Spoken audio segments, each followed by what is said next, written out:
Usually when you walk into a casino, right, there is one universal, undeniable rule. Like the house always wins. Oh, absolutely. Right. I mean, you might have a lucky streak, or maybe a few card counters might squeeze out a mathematical margin for a weekend, but the people who own the slot machines. And one's putting up the capital. Exactly. Yeah. The people who provide the capital for the games, they are mathematically guaranteed to walk away richer over a long enough time horizon. Right, because the odds are structurally in their favor. Yeah, exactly. But if you step into decentralized finance today and specifically automated market makers, that beautiful, predictable casino math is just completely inverted. It really is. It's upside down. We're basically looking at a system where the people putting up billions of dollars to fund the exchange is actually bleeding money, Yeah. while a tiny, hyper-fast group of players at the table is extracting massive risk-free profits. Yeah, and it fundamentally violates everything we know about market structure. I mean, Right. in traditional finance, the liquidity provider is the house. You're right. They collect the spread, they manage their risk dynamically, and they take the profit. The entire business model relies on maintaining that statistical edge. But what we're seeing in DeFi right now is, well, the structural collapse of that edge. So welcome to this deep dive. Today, our mission is to unpack a massive, multi-billion-dollar paradox sitting at the absolute center of decentralized finance. And it's a fascinating one. It really is. We are dissecting a really dense, incredibly data-rich 2025 paper by Eric Falkenstein titled Measuring and Mending LP Net Profitability. Yeah, it's a heavy paper, but the implications are just wild. Completely wild. And look, if you are an active crypto trader listening to this, you have probably felt this paradox in your own portfolio. Oh, definitely. People feel this every day. Right, because for years, people have poured their capital into automated market makers, or AMMs, acting as liquidity providers, chasing these sky-high, aggressively advertised returns. The 50% APY mirage. Exactly. But this paper proves, using really rigorous empirical data across 22 different pools from 2020 to 2025, that the most popular liquidity providers are statistically trapping themselves in a losing trade. Yeah, the premise of the paper completely reframed how you should view decentralized market making. It argues that providing liquidity is not some passive income generation machine. Like it's marketed to be. Right. It is actually a highly complex statistical trap. And the proposed solution isn't just a minor tweak to fee structures, It is a radical redesign of how decentralized markets clear. Basically proposing that we turn the parasitic arbitrageurs into a heavily taxed utility. Exactly. Okay, let's unhack this, because before we get into the wild empirical data showing these massive losses across different blockchains, we really need to thoroughly understand the invisible force causing the drain. We have to talk about impermanent loss. Yes, impermanent loss, and specifically, the papers focus on the gamma expense.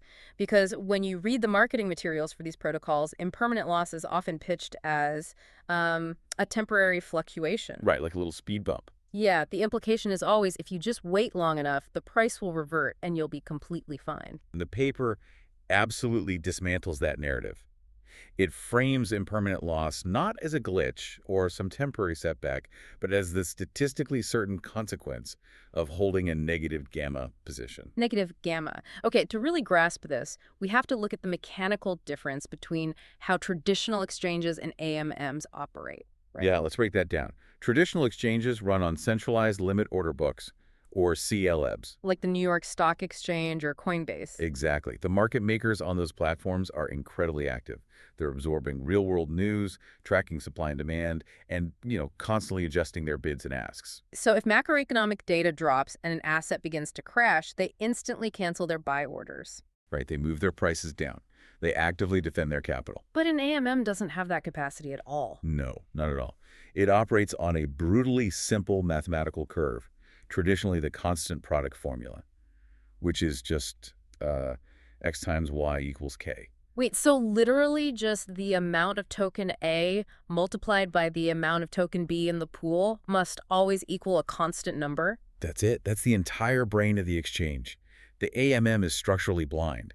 It can't update its own prices when the outside world changes. Oh, wow. Yeah, it literally has to wait for a trader to come along and trade against it to alter the ratio of the tokens, which then changes the implied price.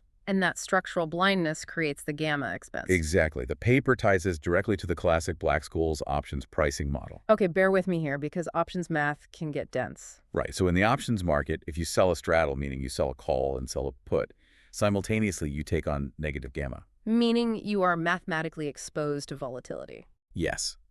If the price of the underlying asset moves significantly in either direction, you lose money. Falkenstein proves mathematically that an AMM liquidity provider is holding the exact same profile. So you are effectively selling volatility to the market for free. You're giving it away. Let's ground this in a scenario to make it real. Imagine you own a currency exchange booth at an international airport. Okay, I like this. But instead of actively managing your exchange rates based on the global banking system, you program a robot to run the booth using that rigid X times Y equals K formula. Right, a blind robot. Exactly. You load the booth with euros and dollars. Now imagine the euro suddenly crashes globally due to some crazy geopolitical event. The euro is plummeting on every major banking screen in the world. But the robot in the airport booth has no idea the crash is happening. It is still offering the old pre-crash price. Right. So every smart institutional trader in the airport realizes your booth is mispriced.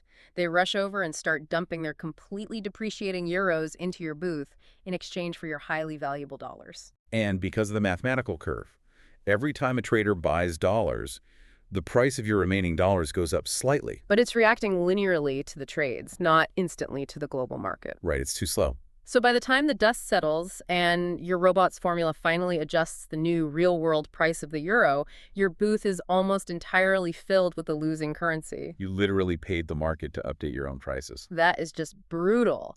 And the instantaneous loss due to this dynamic is quantifiable, right? No, absolutely. This isn't theoretical. It is a continuous mathematical decay on the portfolio. The paper actually calculates that if you're providing liquidity for an asset that has a 5% daily volatility. Which is pretty standard in crypto markets. Very standard. That 5% volatility generates an 11% annualized loss just for existing. Wait, really? Just for sitting there? Just for sitting there. You are losing 11% of your capital simply because your prices are constantly being corrected by informed traders. This is where the paper introduces a vital benchmark for evaluating performance, which they call the HODL portfolio. Yeah, the hold on for dear life benchmark. Exactly. It asks you to consider a baseline scenario. What if you took your two assets, your Ethereum and your USDC, put them in a cold wallet, and just held them? Right, did nothing with them. How does the value of that static wallet compare to the value of putting those exact same assets into the AMM? And because of that robotic math curve we talked about, the AMM portfolio value will always underperform the HODL portfolio value whenever the price moves away from your initial entry point. Always. Always. If the price goes up, you end up holding less of the winning asset than if you had just held it. If the price goes down, you end up holding more of the losing asset. So the only possible way a liquidity provider can outperform the HODL benchmark is if the trading fees they collect exceed this mathematical drag. That's the million-dollar question. Or, well, multi-billion-dollar question. So the existential question of the entire DeFi ecosystem is whether the transaction fees actually cover that baseline mathematical decay. Do you collect enough tolls to pay for the constant structural arbitrage? And this brings us out of the theoretical math and directly into the paper's empirical bloodbath. Yeah, because the author didn't just model this, they analyzed the actual blockchain data. Across 22 different liquidity pools, from 2020 all the way through 2025. We're talking Ethereum, Arbitrum, Base, Avalanche. They looked at the actual profit and loss of these providers. And to properly evaluate this data, the paper makes the hard distinction between the two prevailing eras of AMM architecture. Right, version 2 and version 3. Exactly.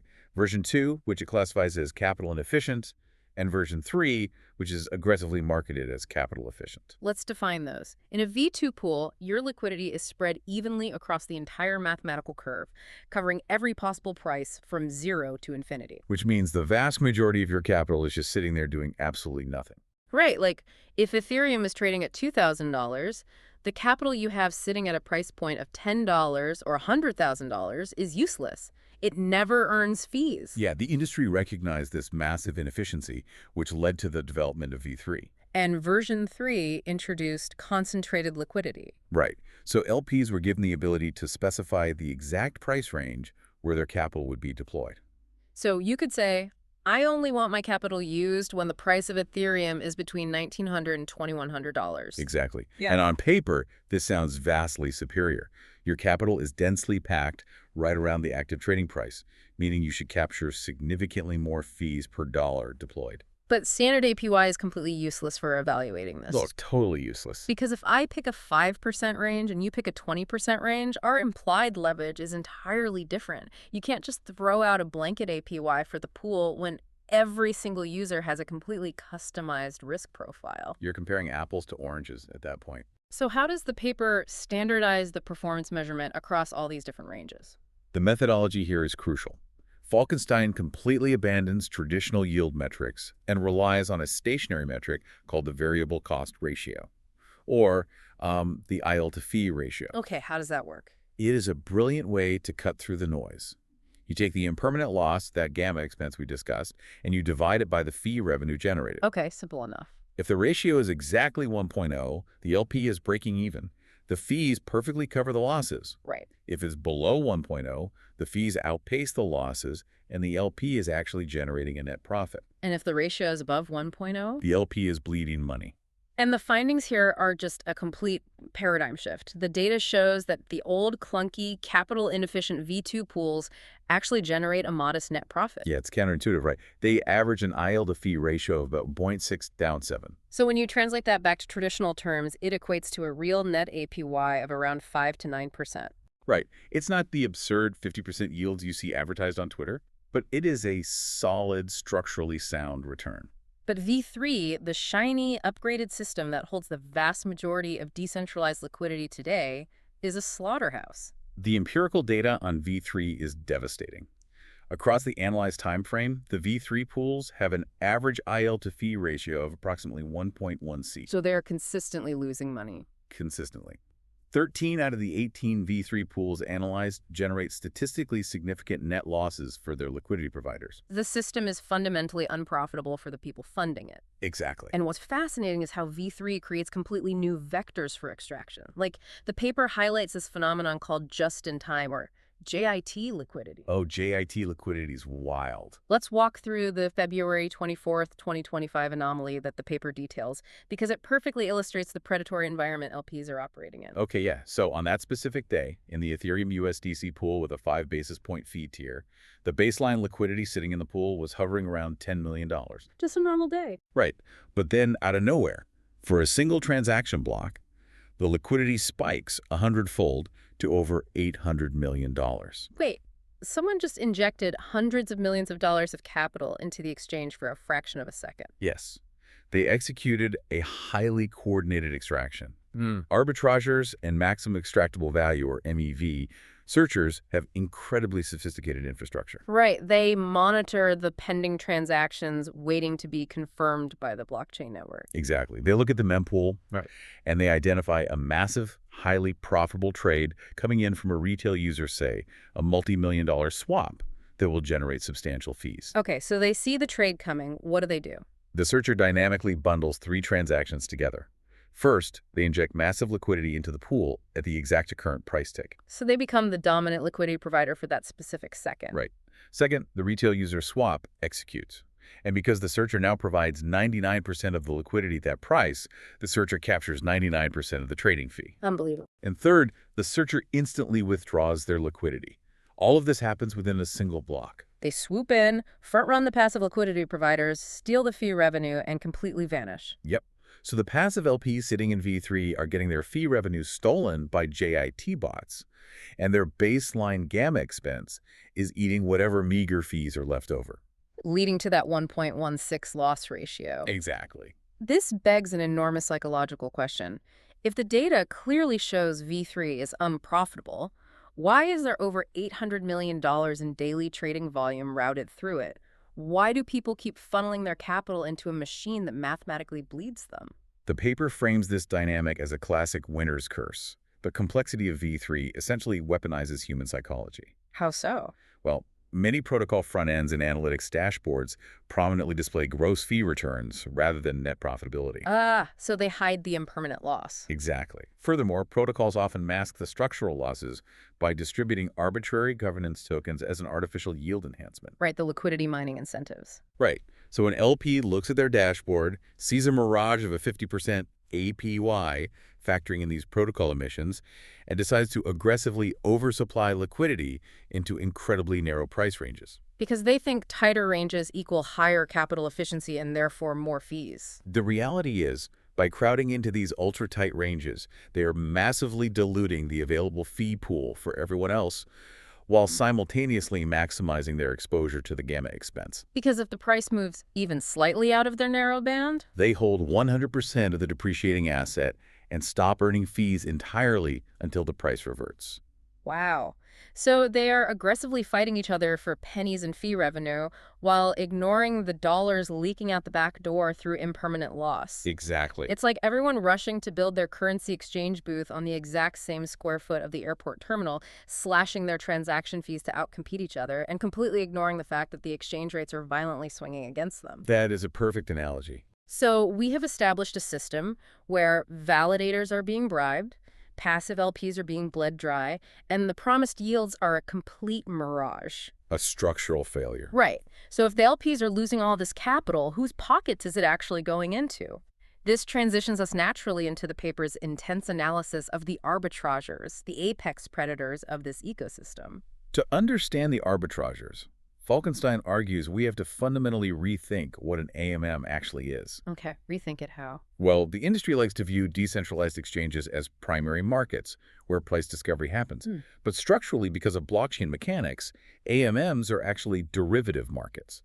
They derive their price from centralized venues. And this comes down to the physical limitations of consensus mechanisms, right? Do they? Because a decentralized blockchain requires a distributed global network to agree on the state of the ledger, which provides censorship resistance but introduces massive latency. Like a block on Ethereum takes about 12 seconds to finalize. Right, 12 seconds is an eternity in trading.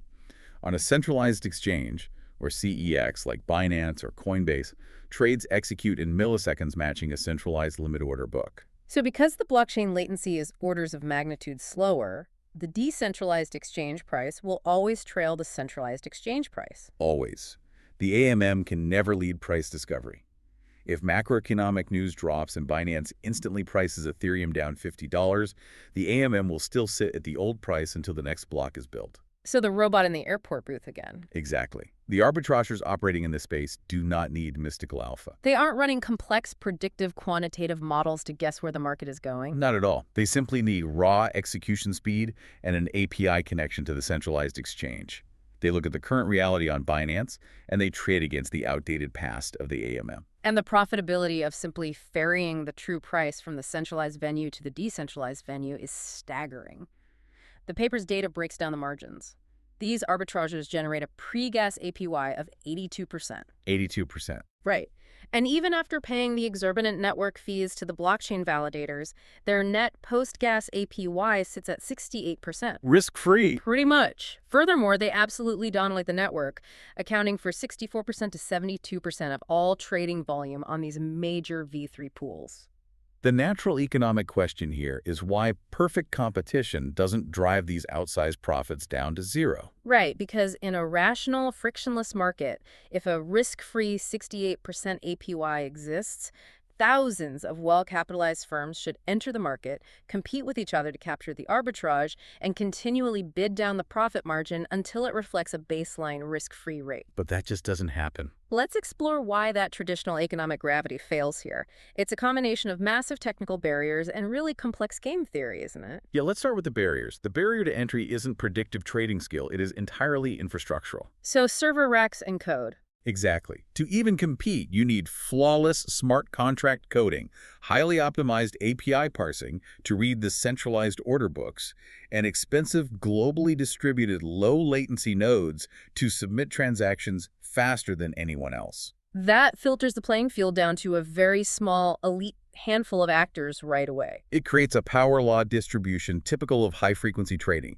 where only the absolute best infrastructure survives. But the truly fascinating part is what happens among the few surviving entities. The paper models this using a normal form game matrix to explain why hypercompetition fails. Yeah, let's visualize the matrix. Imagine two dominant arbitrageurs. Let's call them arb-A and arb-B. Okay. They both identify a microscopic price discrepancy between Binance and the AMM that would net a $100 profit. And to capture that profit, they have to bribe the blockchain validators via priority gas auctions or by paying block builders directly to ensure their transaction is placed first in the block. Right. Now, if arb-A and arb-B engage in perfect competition, they will continuously outbid each other. Arb-A bids $10 to the validator. Arb-B bids $20. And this escalation continues until they are bidding $99 in gas fees to capture a $100 arbitrage. Exactly. In a state of hypercompetition, they transfer 99% of the arbitrage profit directly to the Ethereum validators, just for the privilege of executing the trade.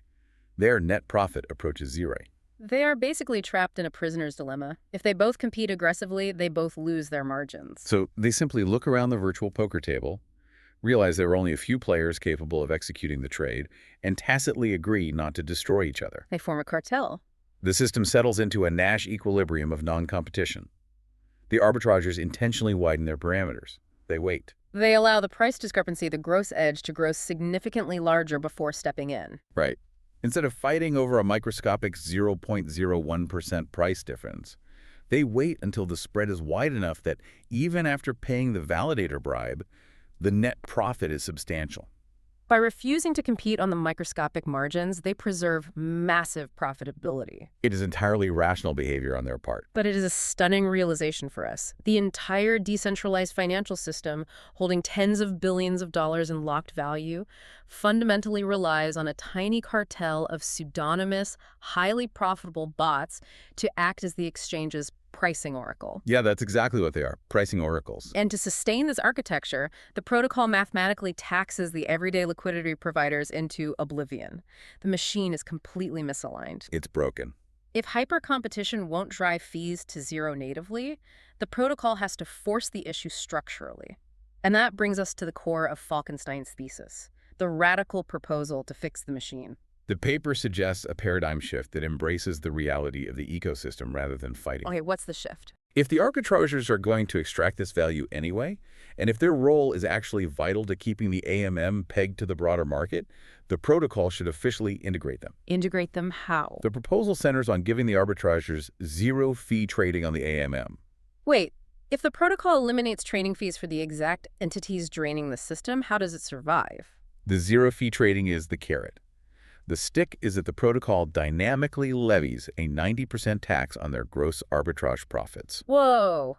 Okay, let's slow down and map out exactly how a decentralized smart contract calculates and enforces a tax on gross profits. Because the AMM doesn't have an oracle feeding it the Binance price, so it can't know the exact spread the ARB is capturing off-chain. Right. How does it tax a profit it can't even see? It's clever. The AMM calculates the implied profit based on the price impact of the trade itself. Okay, walk me through that. When the arbitrager executes a massive swap to realign the AMM curve, the smart contract compares the pre-trade state of the pool to the post-trade state.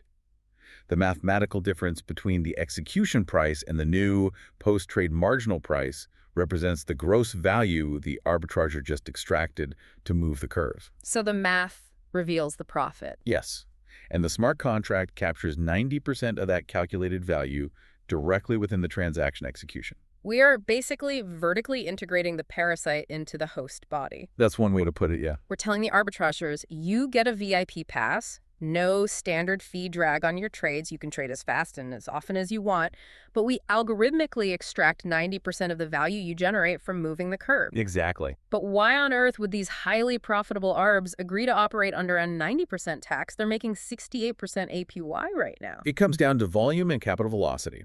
With standard transaction fees removed, the friction that prevented them from capturing microscopic price movements disappears. So they can trade more often. Yes. The arbitrageurs can now profitably trade on every single fractional tick of volatility. The total pie of gross arbitrage profits expands massively. I see. Taking a 10% slice of a dramatically larger pie with zero fee drag mathematically generates an incredibly attractive return on capital. The paper models it upwards of 25% APY. So the arbitrageurs still make substantial profits, but the structure forces them to act as a hyper-efficient, high-frequency pricing oracle for the AMM. They work for the protocol now. If we solve the pricing issue by vertically integrating the arbs, where do we actually put the liquidity? Do we overlay this tax mechanism onto the V3 pools that have been losing everyone's money? The paper argues forcefully against using V3 for this. Why? Allocating this massive new stream of taxed arb profits across the complex, overlapping user-customized price ranges of a V3 pool creates an intractable accounting nightmare. I can imagine. It's too fragmented. Right. And more importantly, it instantly incentivizes adversarial behavior. Users would create highly concentrated, fake liquidity ranges right at the margin just to aggressively siphon off the arb tax, leading to massive inefficiencies. So the proposal advocates moving backward to go forward, we revert to the simpler V2 architecture. Exactly. The V2 architecture, where liquidity is spread evenly from 0 to infinity, means every LP share is mathematically identical. Okay. Distributing the arb tax becomes perfectly uniform and computationally cheap. But to solve V2's inherent capital inefficiency, the protocol offers the LPs explicit leverage. Meaning what? For example, allowing an LP to operate with a 5-to-1 debt ratio. So we take this simple, unbreakable math of V2, we let people borrow 5 times their deposits so they don't have to lock up massive amounts of dead capital, and we fund their yields by taxing the VIP arbitrageurs. That's the blueprint. But hold on. Introducing 5x leverage into a highly volatile crypto market seems incredibly dangerous. Does giving liquidity providers that much leverage introduce a systemic risk of bankrupting the entire decentralized exchange during a flash crash? That is the natural concern, yes, and the paper dedicates significant analysis to strict mechanical safeguards. But before detailing the liquidations, the author addresses a crucial philosophical point. Oh, about the oracles. Yes, why go through the massive complexity of taxing decentralized arbitrageurs to fix the pricing, rather than just plugging in a traditional price oracle like Chainlink or using an API from Coinbase? Right, why not just ask an external data provider what the price of Ethereum is and update the AMM curve automatically? It seems so much easier. It does, but the paper makes a strictly structural argument regarding censorship resistance.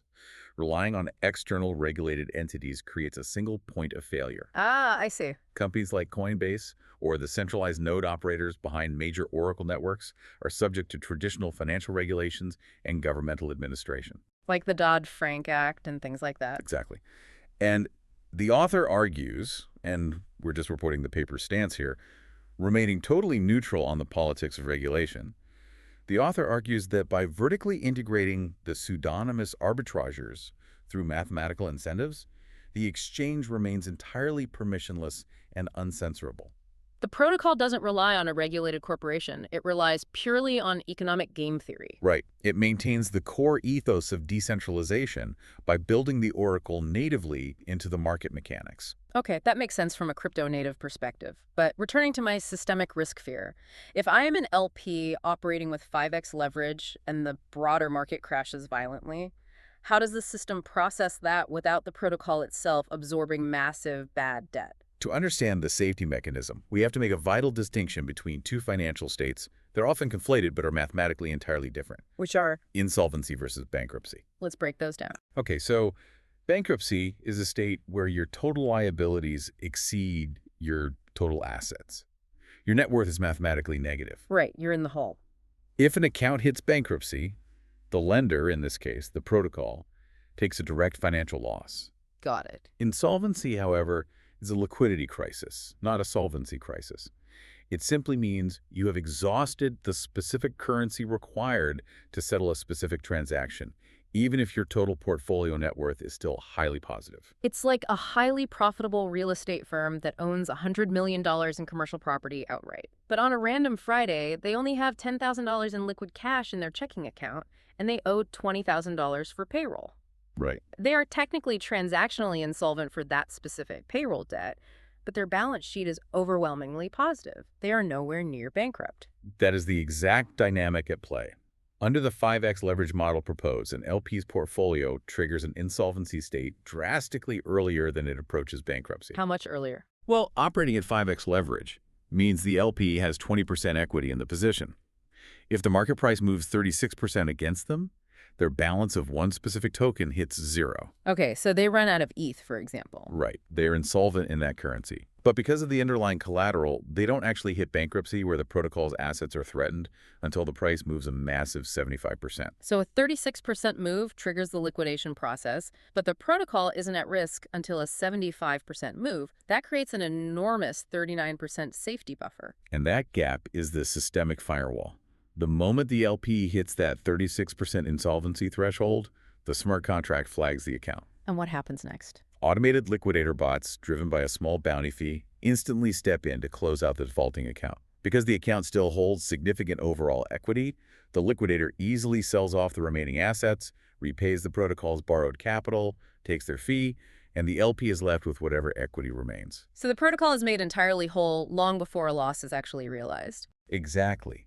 The system utilizes the same ruthless efficiency of the box that used to drain the LPs, but redirects them to protect the protocol's balance sheet. That's incredibly elegant. But the paper introduces another mechanic here to handle these turbulent market events that I found even more brilliant: the collateral swap. Oh, the collateral swap is huge for capital efficiency. Because during a major flash crash, you would normally see a cascade of liquidations, which implies massive amounts of tokens being frantically transferred across the blockchain, spiking gas fees and congesting the network. Yeah, network congestion is a real problem during crashes.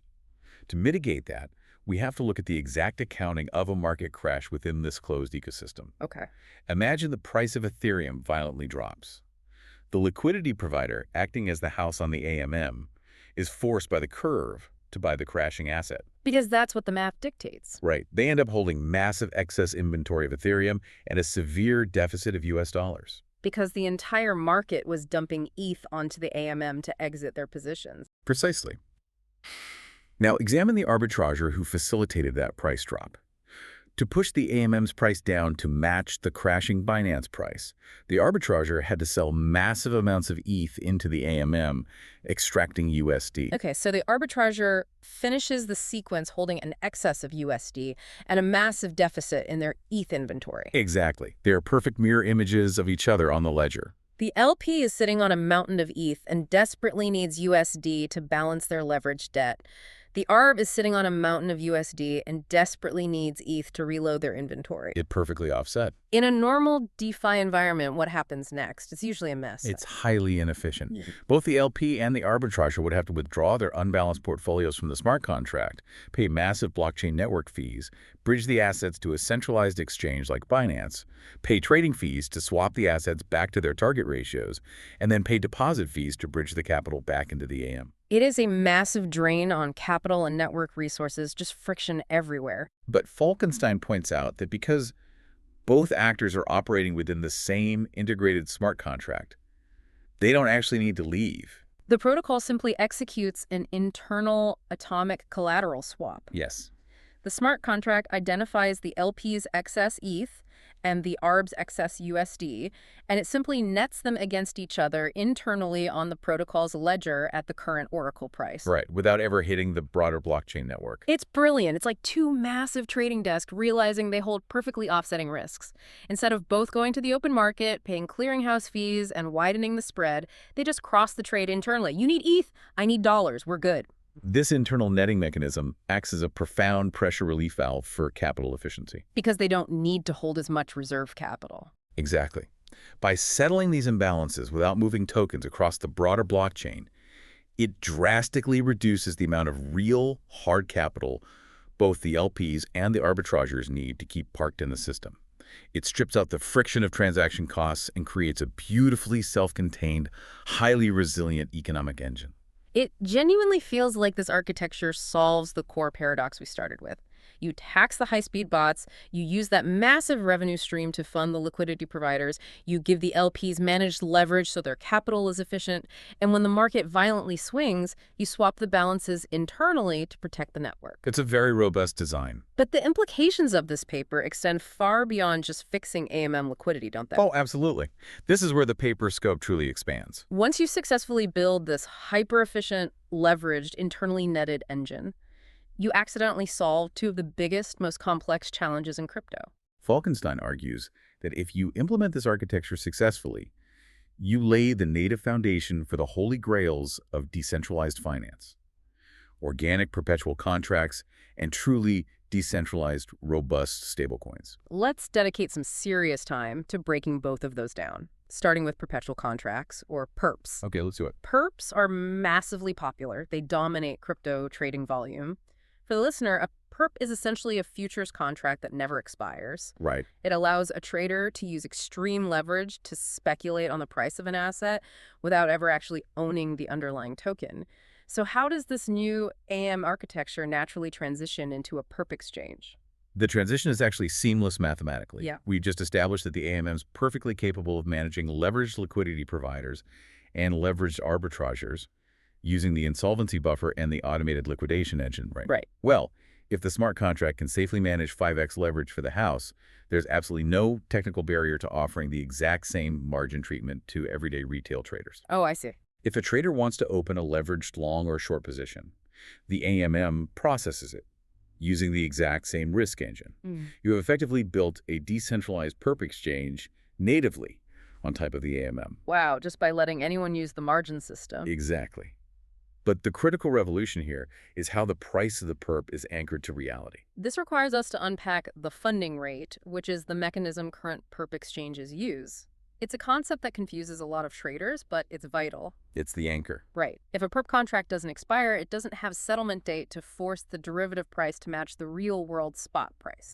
So current exchanges use a funding rate to create artificial gravity. And the paper issues a brutal, unambiguous critique of current funding rate mechanisms. It calls them a farce used by insiders to fleece retail traders. Ouch. Let's map out how they currently operate on major platforms. Suppose the spot price of Ethereum on Coinbase is exactly $2,000, but retail traders on a decentralized perp exchange are overwhelmingly bullish, and their aggressive buying pushes the derivative price of the perp up to $2,010. So the derivative has unpegged from the spot asset. It's trading at a premium. Exactly. To force the price back down, the exchange implements a funding rate. It mandates that everyone holding a long position must pay a continuous minute-by-minute fee directly to everyone holding a short position. Right. This financial penalty theoretically incentivizes the longs to close their positions and incentivizes new traders to open short positions, generating sell pressure to push the perp price back down to $2,000. But the retail traders are bleeding capital minute by minute just to hold their position, even if the underlying asset price hasn't actually dropped. The paper points out how absurd this is compared to traditional finance. If you have a prime broker margin account at Goldman Sachs or Morgan Stanley, and you borrow capital to leverage a stock purchase, you do not pay a wildly fluctuating minute-by-minute funding rate based on retail order flow imbalances. No, you simply pay a standard, predictable interest rate on the borrowed capital. So what's Falkenstein's solution for the new AM? He argues that in the newly proposed AMM, the funding rate becomes entirely obsolete. Obsolete. How does it stay pegged then? Because the protocol has vertically integrated the zero-fee, heavily taxed arbitrageurs. Those bots are constantly and aggressively slamming the AMM price back into alignment with the centralized exchange price. Oh. The arbitrageurs do the heavy lifting of tethering the derivative to the spot price natively through actual market operations. You do not need to arbitrarily tax retail traders with an artificial funding rate to generate gravity. The high-speed arbitrageurs provide the gravity. That is a massive paradigm shift. You strip out this predatory, opaque tax on retail traders and let the market makers perform their actual function. It creates a much fairer environment for the end user. Exactly. It's structurally fair. And the second massive implication, stablecoins. The crypto industry is obsessed with creating a stablecoin that isn't reliant on a centralized company holding dollars in a bank account, but algorithmic stablecoins have historically suffered spectacular systemic collapses. Terra Luna being the most famous one. Right. So how does this architecture fix the stablecoin problem? The creation of the stablecoin in this architecture falls out of the margin accounting organically. It is an emergent property of the ledger. Let's walk through the exact mechanics. Okay, suppose a retail trader decides to use the AMM to open a leveraged long position on Ethereum. They deposit 1 ETH as collateral. Right. To execute the leverage, the protocol mathematically loans them $5,000 against that collateral. Normally, that $5,000 is just an internal database entry on the exchange's ledger. Precisely. But in this redesigned system, the AMM can mint that borrowed $5,000 as a liquid transferable token, a stablecoin. Wait, so The trader can withdraw that stablecoin, use it across other DeFi protocols, or hold it in their wallet. Yes. And the reason it maintains its peg without collapsing like previous algorithmic models? Because every single stablecoin minted by the protocol is directly backed by the over-collateralized assets sitting right there in the protocol's margin accounts. Ah, it's fully backed by the The deposits. system is strictly monitored by the exact same liquidation engine that protects the liquidity providers. If the value of the trader's deposited ETH drops too close to the value of the minted stablecoins, the protocol's bots instantly liquidate the ETH, buy back the stablecoins, and burn them. Guaranteeing the system remains solvent. Exactly. It creates a truly decentralized, natively collateral-backed stablecoin, simply as the byproduct of offering leverage. It is stunning to step back and look at the cascading architectural effects of this single paper. It really solves a lot of problems at once. Just by fundamentally changing the incentive structure for the arbitrageurs, giving them a VIP pass to trade without friction, but heavily taxing their gross value extraction, you solve a multi-billion-dollar problem. You mathematically eliminate the unprofitability of passive liquidity providers. You eradicate the predatory funding rates embedded in decentralized perpetual markets. And you organically birth a robust, decentralized, collateral-backed stablecoin. It is like identifying one specific misaligned gear in a massive machine, and by correcting it, the entire factory suddenly operates flawlessly. It represents a profound maturation in how we design market mechanics. For years, DeFi has operated on the slightly utopian idea that anyone could passively provide liquidity into a simple formula and be rewarded indefinitely. The passive income dream. Right. Falkenstein's paper acknowledges the harsh empirical reality. Yeah. Financial markets are inherently predatory. Speed dictates reality. If you do not build an architecture that strictly harnesses and taxes the apex predators, they will simply eat the retail participants and the passive capital alive. You have to build the taxonomy of the market into the code. What an incredible intellectual journey we've been on in this deep dive. We started by unpacking the invisible math, the gamma expense that acts as a continuous mathematical decay on liquidity providers. We dove into the hard, empirical blockchain data, proving that the highly touted V3 AMMs are actually a winner's curse, mathematically diluting fees while maximizing risk. We mapped out the game-theoretic normal form matrix of why a tiny cartel of high-speed arbitrageurs dominates profits by refusing to engage in perfect competition. And finally, we explored Falkenstein's radical blueprint, turning the parasite into the host by offering zero-fee, highly taxed arbitrage to fund a leveraged, highly efficient, organically netting V2 system. It's a beautifully designed, ruthless machine. It is a masterclass in mechanism design. But as we look at this perfectly balanced, highly optimized ecosystem, where the liquidity providers and the arbitrageurs are finally economically aligned into a hyper-efficient shared monopoly, there's one final philosophical piece of the puzzle to consider. A piece the entire mathematical model implicitly relies upon to function, right? Yes. What is the missing piece? The entire paper assumes the ongoing continuous presence of what economists refer to as noise traders. Ah, the retail users. These are the everyday retail participants using front-end interfaces. They are the users who trade without a latency edge. They execute swaps based on sentiment, social media, or simple convenience. They're the ones crossing the spread, absorbing the slippage, and fundamentally injecting the capital that the system extracts. Exactly. In this newly designed, ruthless AMM, it is mathematically guaranteed that the allied LPs and arbitrageurs will flawlessly extract maximum value from those noise trades. Right. So here's a final thought for you to ponder long after we sign off. What happens to this beautifully designed, highly optimized ecosystem if the dumb money gets tired of being the only ones continuously funding the poker game? Wow. What if the retail users realize they're the prey and they simply stop playing? Does engineering perfect mathematical efficiency ultimately design the human element right out of the market? That is a fascinating, slightly chilling thought to end on. If the casino owners and the card counters form a perfectly optimized alliance, eventually the tourists might just stop walking through the front doors. It's definitely something to think about. Thank you so much for joining us on this deep dive into the hidden mechanics of decentralized finance. It's been an absolute thrill unbreaking the machine with you. Until next time.